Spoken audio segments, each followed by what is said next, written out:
Silav rojbaş hevanno îro dixwazim li ser meseleyên li Sûriyê şerê ku li Swêda nihat qewime meriveke komkujî dikare pê nasê bike hêzên HTŞ yên girêdayê hikûmeta demkî ya Sûriyê êrişê Swêdayê kirine li wê derê komkujî heye elbet şer û pevçûn heye berxwedana durziyan jî heye lê tişta ew bala mirovan dikişîne heta niha bêdengiya İsraîlî û ya Amerîkayê bû ji wan ji rayedarê wan hin daxuyanî hene hem Netanyahu bahsa vê meselê dike helbesta İsraîlê bahsa helbesta İsraîlê dike û hem jî em dibînin ku doh bi şev hin êriş pêk anîne ka em bidirin ev êriş gelo çawa pêş bikevin gelo ew bikaribin pêşî li komkujiyên HTŞ bigirin.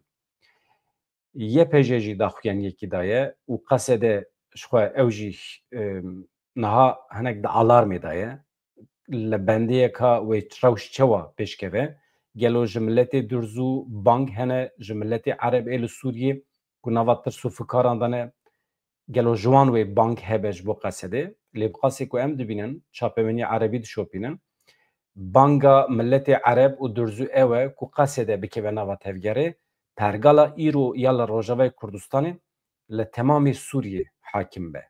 Mesele hinek ew e li Bakurê Kurdistan û Tirkiye pêvajo pêş dikeve lê giran pêş dikeve îro heyeta Dem Partiyê çû serdana Wezîrê Edaletê û ew ê biçe her wiha hin hevdîtinên din jî pêk bîne daxuyaniya dawî ya Tayyip Erdogan heye di derbarê pêvajiyê de em binêrin ka çi li benda me ye.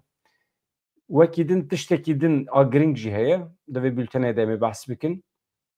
Ev hefteyekî ye li ser kanên petrolê yên li Başûrê Kurdistanê êriş hene êrişên bi dronan kîjan hêzvan êrişan pêk dînin kompanyayên biyanî yên İngîltere yên Norwecê her wiha hên welatên din ku li wê derê kar dikin karê xwe ê derxistina hilberîna petrolê rawestandine.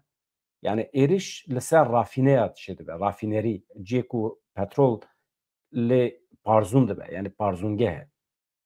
Êriş wê derê pêk tên kî pêk tîne dibe ku dewleta Îranê be dewleta Tirkiye be dibe ku hin hêzên raqîbên van şîrketên biyanî hebin bana hemî pirsin lê lêkolînekê berfireh ji aliyê hikûmeta Başûrê Kurdistanê ve nehatiye kirin hêzên diş terorê pê re eleqedar dibin ama çi qas serkeftîne ka em binêrin.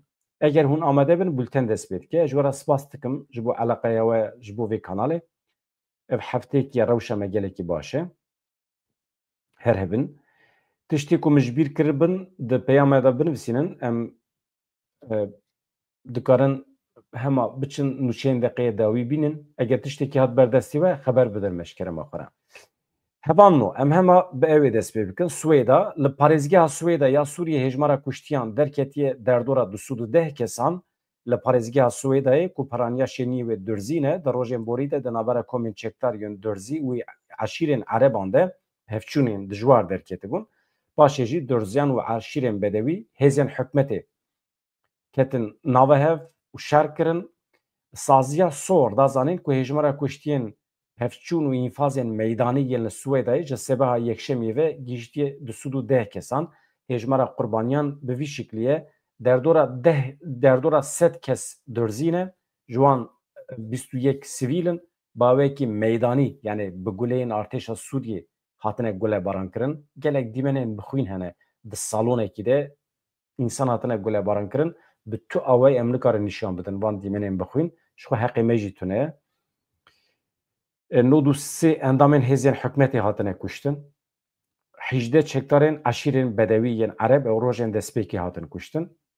Doh çend saet piştî agirbestê pevçûnê li Swêdayê dîsa gur bûn şahîdan beyan kir ku komên çekdar yên herêmê di hundirê bajêr de çalakiyekê bersivdayînê dane destpê kirin xalên stratejîk yên li derdora nexweşxaneya Netewî ên li derdora bazara navendî meydana Tişrînê yên li taxên din di nava bajêr de ji nû ve xistine kontrola xwe hûn zanin Rûspiyê Durziyan doh daxuyaniyekî gelekî balkêş da li ser daxwaza hêzên biyanî û hikûmeta Sûriyê me çekê xwe radest kir û em teslîm bûn lê paşê me dît ku em hatine xapandin komkujî dewam kirin ji ber vê yekê ji nû ve bang li ciwanan kir ku bikeve nava hereketê kî ew hêz xapandine کی درزی خاپاندن گلو دبه کو اسرائیل د ناو ده هبه ام نزانن گلو اسرائیل ناچما بدنگه ام درن هلوستا اسرائیل گله کی گرینگه نا اگر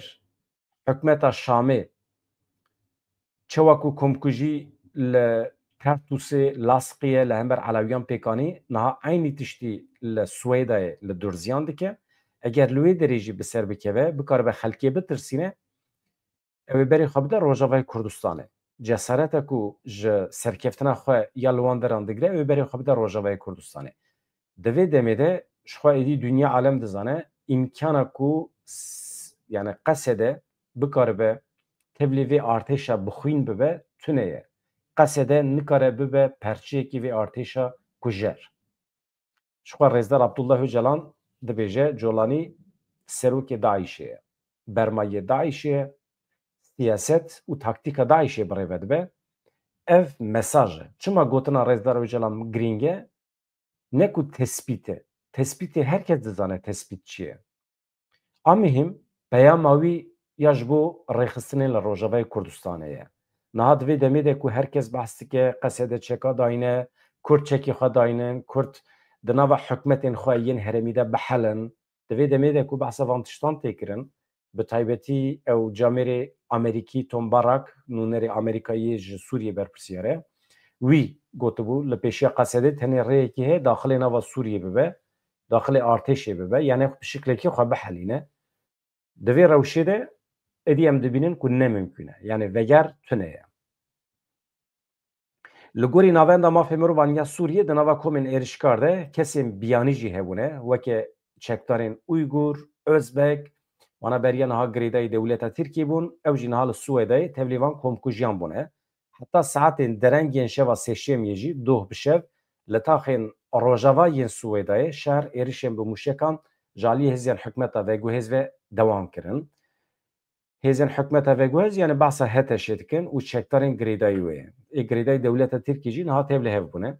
Li gorî saziya sor hêzên ewlekariyê yên HTŞ bi ser xaniyekî mîvanan da girtine malbata Radwan, sivîlên di hundir de hemî daneber guleyan qetil kirine, 12 sivîl cesedê wan li erdê hatin hijmartin, di nava gola xwînê de ne, li ser medya dijîtal jî qismekî ji van weneyan hatin parve kirin, cenazeyên herî kêm 10-12 sivîlan di nava gola xwînê de li erdê dirêjkirîne. Wêneyên rêberê Oliyê Durzî tiştên şikestî yên li derdora ciyê bûyerê jî her wiha di wêneyan de xuya dike di wan vîdeoyan de. Hevçûnên dawî de 48 ji wan şervanên Durzî 52 hêzên girêdayê hikûmeta demkî herî kêm 316 kes hatine kuştin. Me gotibû niha di vê çarçovêde hevanno Serokwezîrê İsraîlê Benyamin Netanyahu daxuyaniyekê daye gefa berhevkirina êrişên li ser Sûriyê xwe ragihand ku ev yek girêdayê helwesta rêveberiya Şamê ye. Netanyahu dibêje eger rêveberiya Şamê êrişê xwe bidomîne em ê jî êrişên xwe yên li ser Sûriyê berfirehtir bikin. Yani Swêda ez ha ser xerîtê nîşanê wedim Swêda tam dikeve ku derê û İsraîl li ku derê ye. İsraîl dibêje em ê êrişê xwe berfireh bikin tê maneyê ku ew ê heta Herêma Durzî jî biçin. Herêma Durzî ez hema bînim ser ekranê hevanno dikeve vê derê Herêma Durzî yani ev e. Swêda niha dibin kontrola Durziyan de ye İsraîl jî şwel vê derê ye ev girê Golanê ye girê Golanê Durzî li vê derê ne Swêda Rojavayê Kurdistanê jî dikeve aliye rastê yani vê derê eger korîdorekî çêbe ji vê derê şervanên Qesedê ên Rojavayê Kurdistanê eger bikaribin werin hawara Swêdayê ya Durziyan hevkariyekî di nava xwe de ava bikin navê vê korîdorê heye korîdora Dawûd dibêjin jê re herhalde yani tiştekî wê demê hevkariya di navbera Rojavayê Kurdistanê û Herêma Swêdê de dikare xwe bigîne İsraîlê ama İsraîl xwe nêz nake İsraîl li bendiyê ku komkujî zêdetir bibe problem ew e niha hûn dibînin ez bi vî şiklî bila xerîte li ser ekranê be ez دوی چارچوبه ده آگاهین کو مجبور برهف کرنه جوره بخونیم لگوری داخویانی اوفیسا سروک وزیرتی اسرائیل بنیامین نتانیاهو چو جم یکینه که ارتش اسرائیل یا لگلیه اردنه دا خفتنا خواه الوی داره ده دیار کر که لسوریه او چالاکن هزیواندنا و تفگری دانه دوی او باشو راجوای سوریه وره بچکرن یعنی ارتش سوریه جوی داره وره درخستن نتانیاهو دا زانین که اوی رینادن سوریه ببه لبلانه که دویمین جبو اسرائیله ev ji bo parastina durziyan yên li Sûriyê dibêje em ji bo parastina durziyên li Sûriyê jî xwe berpirsiyar dibînin. Niha her rayedarekî İsraîlê dema daxife dibêje ewlekariya İsraîlê. Rayedarên Amerîkî jî bi aynî awayê. Yani derd û kulê wan temamî parastina İsraîlê ye. Ji vaya wextê basa rojava dibe jî wisa dibêjin. Halbikî jalî etîk ve parastina Durziyan, parastina Kurdan, Mafewan, parastina Aleviyan dibe esas were girtin li şûna ewlekariya İsraîlê. Divê were gotin ku piştî desteserkirina şerê li Swêdayê, piştî destpêkirina şerê li Swêdayê, İsraîl li nêzîkê Swêdayê çend êrişên esmanî pêk anîne. Dibêje hêvîdarim em neçar nemînin. Ev yek zêde giran bibe şerê li Swêdayê dibe ev jî bi temamî girêdayê hikûmeta Şamê ye. Eger hikûmeta Şamê êrişê xwe bidomîne em ê mecbûr bimînin müdaxele bikin biçin heta Swêdayê durziyan biparêzin û her wiha ewlekariya İsraîlê bixin garantiyê dibêje Benyamin Netanyahu Serokwezîrê İsraîlê. Ev camerê Amerîkî ku niha gelekî bûye mijar kes bawerî pê nayîne berredayî daxife Barak di derbarê zêdebûna tundiya li bajarê Swêdeyê de daxuyaniyekê belav kiriye em cih bidin gotina wî jî Barak balê dikişîne ser wê yekê ku Washington baweyekê çalak li ger hemû aliyên li Sûriyê di nava gotûbêjan da ye ji bo ku rewş aram bibe guftugûyên entegrasyonê yên berhemdar wê bidomin. Êdî entegrasyon maye kî entegre kî bibe dibe mirovên hov werin entegreyê medeniyetê bibin. Yani ê ku entegreyê Rojavayê Kurdistanê bibe çand û kültûra qedîm ya durziyan bibe heteşê ye dibe ew hinek entegreyê jiyana normal ya medenî bibin. Dibêje ev camêr dilgiraniya xwe dibêje xemgîniya xwe ya li hember bûyerên Swêdayê dîne ziman. Pevçûnên dawî yên li Swêdayê ji bo hemû aliyan cihê xemgîniyê ye. Dîsa armanca Amerîkayê dibêje ew e bigihêje çareseriyekê aştiyane berfireh ku berjewendiyên hemû aliyan li ber çavan bigire. Agahiyên şaş kêmasiyên di pêwendiyan de di tekîliyan de nebûna baweriyê dibe astengiyên herî mezin li ber çareseriyekê mahîn de. Elbet kêmasiya pêwendiyan çi ye? Yani Kurd ne mecburun daimî ew di nava pêwendiyan de bin tekîliyan de bin. Rojavayê Kurdistanê heremeke aram e, xweser e, xwe bi xwe rêve dibe tamamen bi îmkanê xwe. Yani bila Sûriye jî weke Rojavayê Kurdistanê be. Eger nikaribin dikarin vekişin qesede rêveberiya xweser bi tecrübeyê xwe yê 14 salan dikarin temamê Sûriyê bi rêve bibin. İşaretê vê yekî hene. Ev du me hene ez dibêjim. İşaretê vê yekî hene. Mantıqa heteşê bi tu away dest nade ku Sûriye bi rêve bibe ew însanên cihêreng, milletên cihêreng, milletên kevin ê rojhilata navînin li Sûriyê dijîn mantıqa îro ya rêxistinên weke heteşê nikarin van civakan bi rêve bibin. Ne mümkün e. Ji ber vê em mecbûrin êdî giranî bidin ser mantıqa hê ya li Rojavayê Kurdistanê ku cih dide hemî milletan ol û baweriyan. Rastî ev e rêxistinek yani sistemek laîk li parêzgeha Swêdayê piraniya şênî wê me gotibû Durzîne di rojên borî de di navbera komên çekdariyên Durzî û eşîrê Erebên Bedewî de pêrçûn derketibû. Em bînin bîra we sedemê şer çi bû çima sê roj berê şerekî wisa çêbû. Erebên Bedewî û Durziyan di nava xwe de şer kirin. پاشê jî hikûmeta Sûriyê xwest herêmê kontrol bike, hat wê derê lê xirabtir kir bû sedemê komkujiyan. Êrişê ser xelkê sivîl kir. Di wê salona mezin de mirina kuştina 12 durziyan naxwazim bînim. Her wiha hin rûspiyên dirzû têne girtin.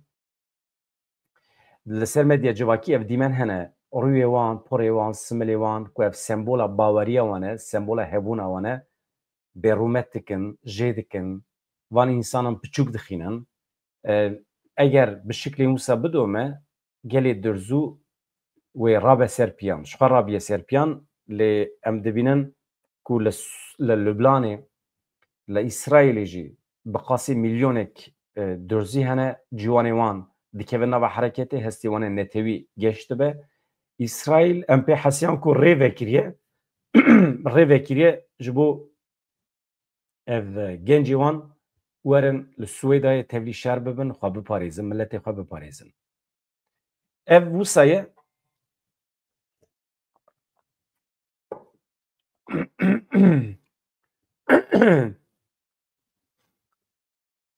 ev hin nûçeyên deqeya dawî tên heval bimra parvetkin rêveberiya giyanî ya civaka durzî li Sûriyê di daxuyaniyekê de xwaza destwerdana lezgîn yan navnetewî û erebî kir ji bo rawestandina ev xwîna ku dirije. Tiştê ku li Swêdayê pêra rûbirû dimîne wekî komkujiyên sîstematîk binavkiriye veya civaka durzî, daxuyaniya civaka durzî ye. Em bang li cîhana azad a hemû hêzên wê yên bi bandor dikin. Em banga xwe ji Serok Donald Trump ra dişînin, Serokwezîr Benyamin Netanyahu ra dişînin. Wekî din herkes, yani ji qada navnetewî kî heye dibêje bila mudaxele bikin.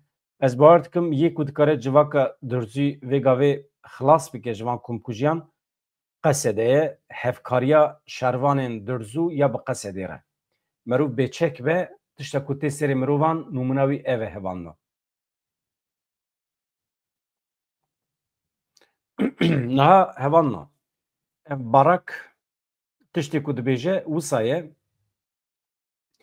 yekîneyên parastina jinê jî di derheqê mijarê de got êrişên li ser durziyan em wekî êrişên li dijî avakirina Sûriye demokratîk dibînin, ev yek li dijî yeketiya milletan e dibêje YPJ.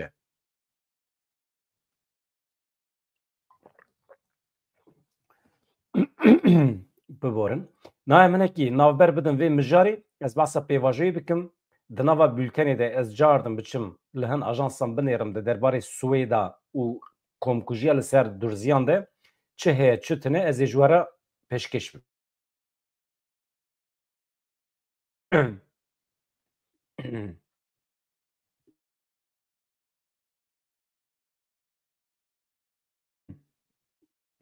Niha di derbarê vê pêvajoyê de temaşevanên hêja hevalên azîz, Serokkomarê Dewleta Tirkiye Recep Tayyip Erdogan ragihand ku di serkeftina pêvajoya çareseriyê de êdî şik û gumana wan tune ye.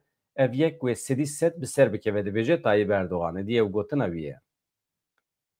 Em jî hêviya xwe bînin der wisa.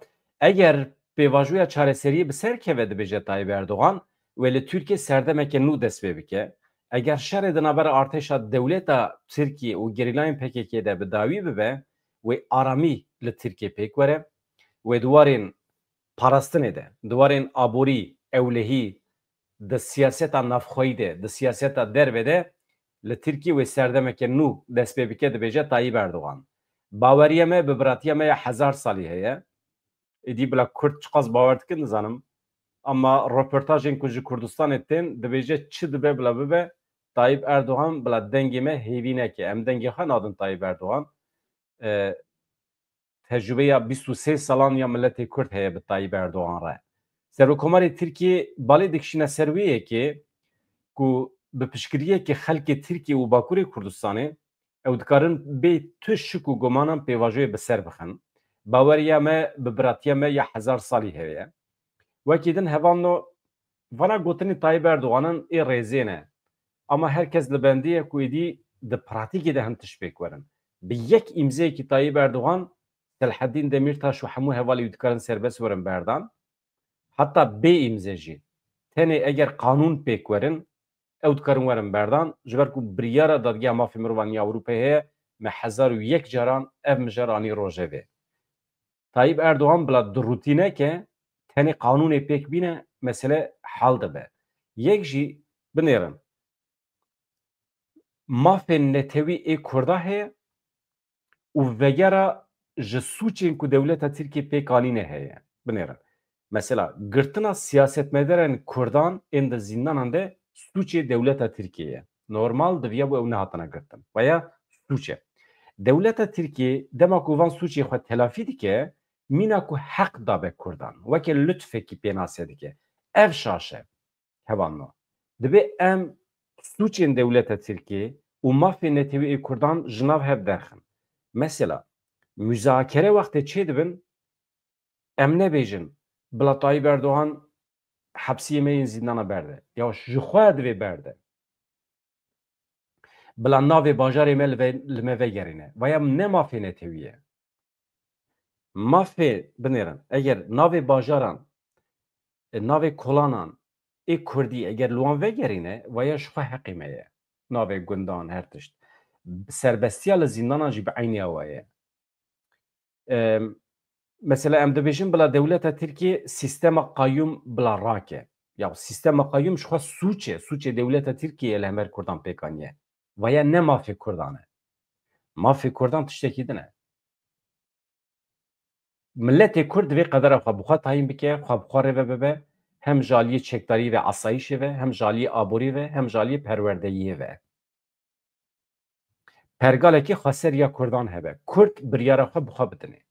Vê sibê di televizyonekî Tirkiyeyê ez rastê guftugûyekî siyasî hatim. Camêr behsa axaftina zimanê Kurdî dikin ka li Tirkiye serbest be li ser serbest nebe. Yani normal Tirkekî divê ji vê rewşê şerm bike. Ku li Tirkiye hê jî di sala 2025 de behsa qedexeya zimanan tê kirin. Bila Kurdî tenê nava malbatê de were axaftin ya jî neyaxaftin. Gelo Kurdî bibe zimanê fermî neyê zimanê fermî. Gelo li nava kolanan, gelo li saziyên dewletê Kurdî were axaftin neyaxaftin. Bana ciyê şermê ne. Tiştekî wisa tune ye. û Tirkekî ku profesör e qaşo binêrin dibêje mesela li Almanyayê gelo İtalyanekî dikare here di mehkemê de İtalî biaxife ya jî li İngîltere. Mesela bana tiştê balkêşin. Ya ji bîr dikin ku Kurd xwediyê vî welatî ne. Ji derve nehatine, ne biyanê ne. Dewleta ku îro weke Tirkiye hatiye pênasêkirin ya milletê Tirk û milletê Kurd e. Zimanê wan divê wek hev fermî be. Milletê Tirk divê vê yekê fehm bike. Balkêşine? Tamam. Em vê mijarê dayîn aliyekî endamê şandiya İmraliye Partiya Wekevî û Demokrasiya Gelan Pervîn Buldan, Mithat Sancar û Faik Özgür Erol îro wê bi hin derdoran re hevdîtina pêk bînin şande bi Wezareta Dadî ya Tirkiye Yilmaz Tunç re hevdîtin saet di 11 de dest pê kir. Çavleriyê ku di hevdîtinê de rewşa girtiyê nexweş biryarên dadgeha mafê mirovan ya Ewropayê temînatên qanûnî yên piştî merasima îmhakirina çekan ya ji aliyê PKK ve ev werin guftugû kirin. Heyeta İmraliyê paşê wê saet di 12 de li navenda giştiya Partiya Gelecekê bi hevserokê vê partiyê Ehmed Davutoğlu re paşê jî wê saet di 14 de bi odeya komê ya meclîsê re hevdîtin pêk bîne bi serokê giştiyê MHP Dewlet Bahçelî re. Qasî ku ez zanim hevdîtinek jî sibê heye. Niha li Başûrê Kurdistanê jî rewş hinek tevlî ve hevanno. Ev meseleya mûçe ev 3-4 mehin maaşên memûrên li Başûrê Kurdistanê nehatine dayîn. Herî dawî Bafıl Talebanî ket dewrê. Bafıl Talebanî çû Bexdayê rêzekî hevdîtin pêk aniye. Di derbarê wê de agahî hene ez wara bêjim. Ev jî balkêş e. Yani çûyîna Bafıl Talebanî ya Bexdayê li ser navê çi diçe, serokê yenekî ye. Hikûmet hêjî saz nebiye piştî hilbijartinan. Hikûmeta Başûrê Kurdistanê tune ye, pir balkêş e. Serokê yeketê Niştimanê Kurdistanê yenekî Bafıl Talebanî ji bo mijara mûçeyan li Bexdayê او وزیر کاری در و عراقی فؤاد حسین به هفر جویان فؤاد حسین بخواه کرده پدکیه وزیر کاری در و عراقی پیره جویایه دو کرد لبغدای به هفر جوینج بو موچین لباشور کردستانه معاش یعنی بافل طالبانی لبغدای لگل وزیر کاری در و عراقی فؤاد حسین که ده همان دمه ده اندام پولیت بیروی پارتیا دموکرات کردستان پدکیه جوین پیکانی آرمانج گفتگو کرنا پرسکریکن دنابره هولیر و بغدای ده بافل طالبانی همان شوه لگل سروک انجمن بلند یا دادوری یا عراقی فایق زیدان جویا پیش راجی لگل سروک وزیر عراقی محمد شیا سودانی هفدیتنه که پیکانی پیش رفوات حسین گیشت جی جوینه و جوینا سیالی ادنابره محمد شیا سودانی بافل طالبانی و فواد حسین ده دست بیکر عراق دوی پیشی مجرا پترولی وره چاره سر کرن پیش راجی دست به داینا موچه و مافین دارایی ین هرما کردستانی وره کرن لگوری گوتنا عزیز هل کوت نها خبات هنه دوی واریده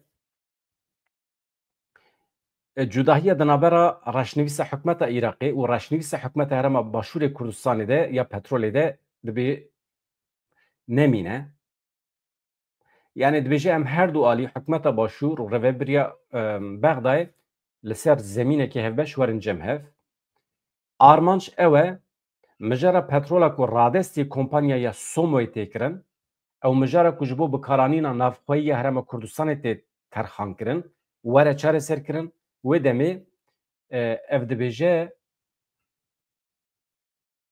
جبو ویجی دوی راشنویسه که نو وره آمده کرن لانجومن وزیران دنگ لسر ته داین اگر اف یک چه ببه یعنی لحواتنه که هفته یا پیشی همه اوی موچه ورنشاندن معاش ورنشاندن جوا هرما کردستانه یعنی لبندینه که هر دوالی لسر مسئله پتروله لحف بکن کی چقاس پارا خواه بگیره پاشیجی اوی ورنجم هف اوفیسا سروک وزیر عراقی ده دربار جیونا محمد شیا سودانی و بافل طالبانی ده گوت بحثا چندین دوسیه و مجاره نشتمانی هاتیه کرن به تایبتی پرسا رادس کرنا دهاتا پتروله هم دهاتا پترولی هم جی دهاتا تشت نه پترولی وکه بالافرگه سینور و هرمندن دبیجه ما بحثا وان مسئله آن کریه اگر چاره سر ببه معاش تین داین اما هیجی حتی ایرو تو ریکفتن لسر دوسیه پترول هرما کردستان نهاتیه کرن لهرما کردستان موچه یعنی معاشن مهن گلانه حزیرانه تیرمه ایوه مه نهاتنه داین اف سی مه ملتان معاشی خواه نگرتیه یعنی کارمندان نه اف ایریشن سر کانین پترولی بارزونگه این پترولی چیه جکیجان ولاتیتیه و یا آگاهی جبر دست متونه نه امتن زنن درونتن ایرشتکن دو هل آمدیه ایرشی کانین پترولی کرن بریانا لحولری ایرشی بارزونگه این پترولی کرن ایروجی و سرسبه لزاخوی ایرشی دو ناوندن جدا کرنه سازیم بیانی هلبرین پترولی دانه راوستاندن دش ترور کردستان را گاند کو ایرو برای سه درون بمب بارکری ایرشی دو بارزونگه این پترولی یل زاخوی هاتیه کرن ساعت دنابر 6 و 6 و 15 ده ایرو برای دو درون بمب بارکری ایرشی پارزونگه ها پترول یا DNO لپیش خابورا زاخوی هاتیه کرن ساعت 7 سبیجی برای درونه که بمب بارکری ایرشی سر پارزونگه ها پترول یا DNO لتوکیه زاخوی هاتیه کرن جبلی زیان مادی یا کو گیشتی پارزونگه هان ده ایرشانده تو زیان جادنی چنویه DNO کمپانیه که پترول یا نروژیه اپراتور سرکی پارزونگه این پترول ین توکی و پیشخابوریه دو دانسبه برای بالافرنگی هم بیمروف خوکش ایرشی بیرا پترول یا اتروش یا بسر باجرو که شیخان یا به دو کات بکرن پیشتی ایرشیم به درون بمب بارکری ین سر پارزونگی هم پترول کمپانیا ین دنو کمپانیا یا بریتانی گولف کیستون پترولیوم اوجی یا مگویا بریتانیه را گاند گروان هلبرین آخواه آ پترول هم لزاخوه هم لدوه که دانه راوستاندن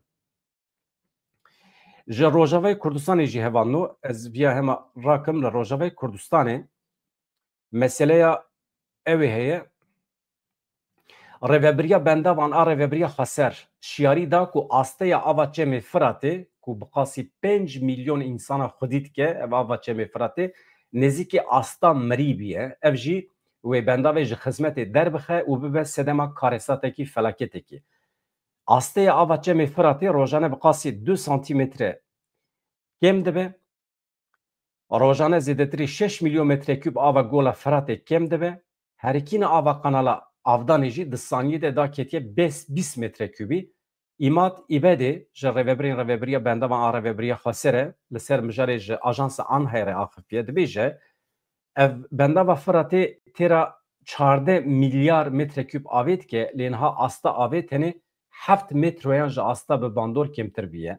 Rewşekê wiha kêm caran çêbûye. Heta niha ev nehatiye serê me, ev cara yekem e. Rast tesîrê li ser xebitandina bendava Firatê dike, xebitandina sektorên ku jî Sûdê werdigirin dike.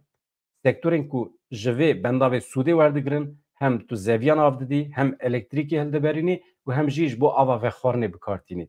Ev bendav gelekî giring e. Dewleta Tirkiye avê li ser bendavê biriye, ava Firatê, av kêm e.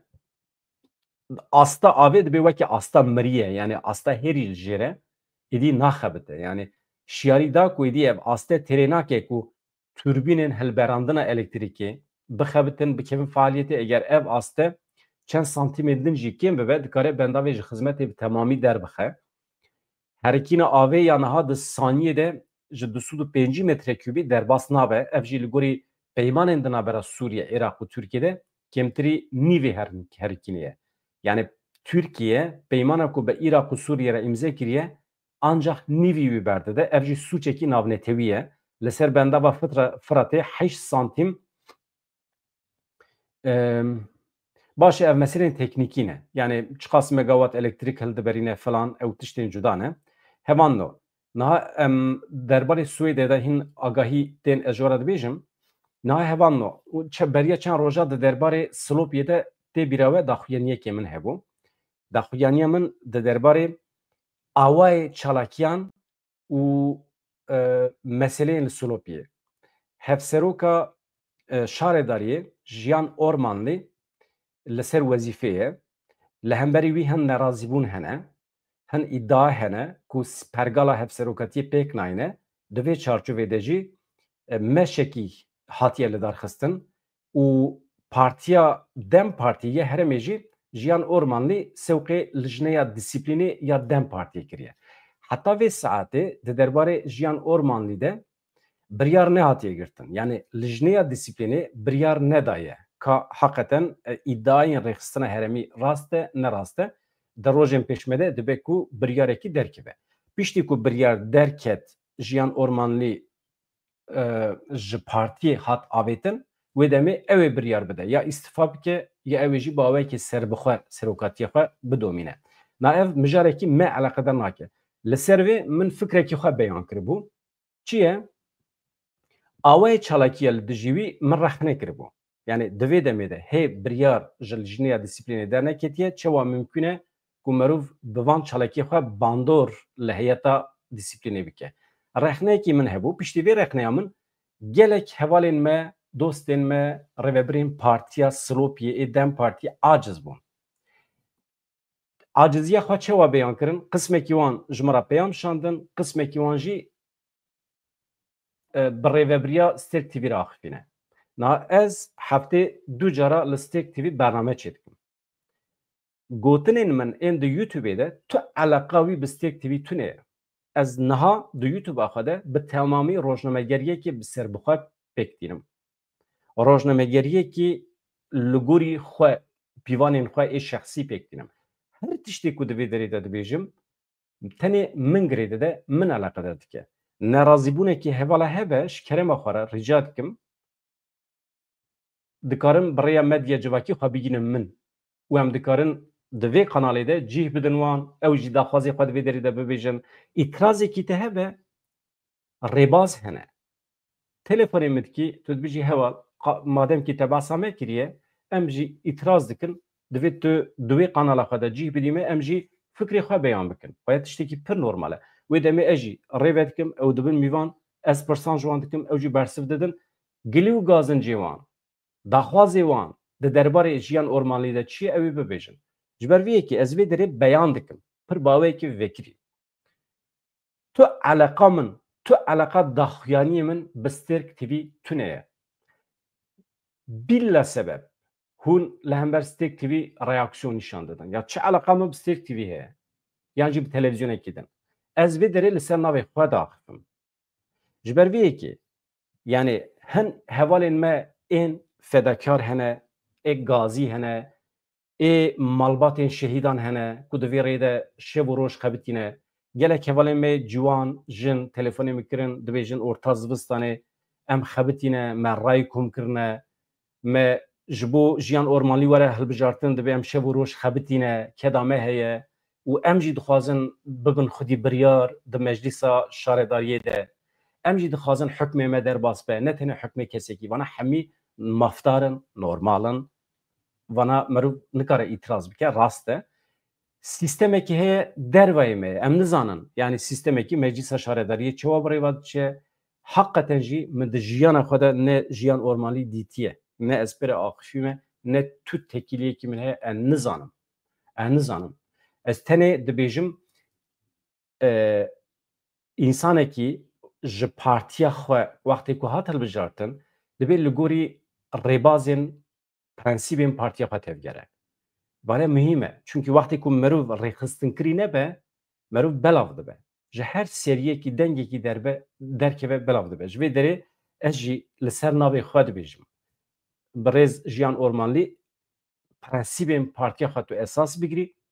Mesela wextê merûv pişta xwe de gel, wextê merûv bibêje gel wisa dike, gel pir e. Pir deng heye di nava gel de. Ama hin prensîb hene. Ême prensîba me 5 sale a li Bakurê Kurdistanê belkî 35 sale tiştekî rûniştiye. Hemî şaredariyên me ê Bakurê Kurdistanê eger li gorî van prensîban tev bigerin baş dibe. Di vê çarçovê de ez du tişta dibêjim. Yek hevan no. Berpirsyarê gotinê xwe ezim ne Stêk TV ye. Kesekî bila Stêk TV sûcdar neke temamî ezim. Ya duyemê jî hevalê me fedekar ê li Silopyê ê ku di nava rêxistinê de şev û roj dixebitin fedekarin ne fikirin ku vê derê hiş û aqilê me ne li ser we ye. Em wed fikirin. Hûn ji gotinê min êşiya ne? Nehêşin. Nehêşin. Ez dostê we me, birayê we me, ez rêhevalê we me, ez li ser navê xwe ji ber şikandinim ege min hûn şikandibin lêborîn dixwazim. Hûn kengê bixwazin ev kanala min ji were vekiriye. Ji kerema xwe re hûn însanên fedekar ku her tiştê xwe daye ev 5 salin tiştê ku hatiye serê we li botanê zanim tiştekî nemaye we nedaye di vê rê de. Hûn însanên fedekar in. Bi tu away rê nedin ku bajarê we navî wî xerab were bilêv kirin. Ji ber vê yekê ez buwara me kerem kin, kanala min ya we ye, vekiriye hûn kengê bixwazin dikarin her tiştê bibêjin. Ême îşê me gotina rastiyê ye. Em tu carî milletê xwe bê parastin nahêlin. Milletê me Silopyê jî ê botanê jî. Kî dibe bila bibe. Bavê me be jî, birayê me be jî kî bi nirxên milletê me ê botanê bilîze ez teşhîr dikim. Baş e? Yani hûn xwe bigînin min muxatabê we ezim, ne kesekî din e. Baş e? Bi hêviya rojê xweş azad dem baş.